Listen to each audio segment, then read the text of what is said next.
மணிமேகலைக்கும் பிரியங்காவுக்கும் இருக்கிற பிரச்சனைய ஊரே பேசிட்டு இருக்கு. இதே மாதிரி நிறைய பேரோட லைஃப்ல ஒர்க் பிளேஸ்ல நடந்துட்டு இருக்கிற ஒர்க் பாலிடிக்ஸ், கான்ஃபிளிக்ட்ஸ், இதை பற்றியெல்லாம் யார் பேசுவா? மெயினாக இந்த ஒர்க் பாலிட்டிக்ஸ் ஒரு 3 காரணங்களுக்காக தான் ஏற்படுது. Number 1, dominant character.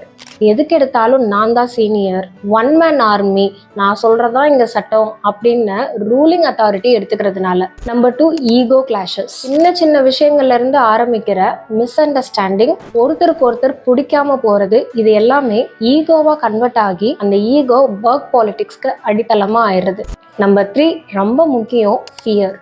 ஒருத்தரை முன்னேற விடாம தடுக்கிறதும் அவங்களோட இன்ஃபீரியாரிட்டி காம்ப்ளெக்ஸும் தான் இந்த ஃபியருக்கு காரணம். வெஞ்சன்ஸ்ல ஆரம்பிச்சு ரிவெஞ்ச் எடுக்கிற அளவுக்கு ஒவ்வொரு ஒர்க் பிளேஸ்லயும் அவங்க மென்டல் ஹெல்த்தையே அஃபெக்ட் பண்ணுதுன்னா பாருங்களேன். ஹெல்தியான காம்படிஷன் நல்லது, ஆனா ஒர்க் பாலிடிக்ஸ் கெட்டதுன்னு உங்களுக்கே புரியும். இந்த மாதிரி உங்களோட ஒர்க் பிளேஸ்லயும் பாலிடிக்ஸ்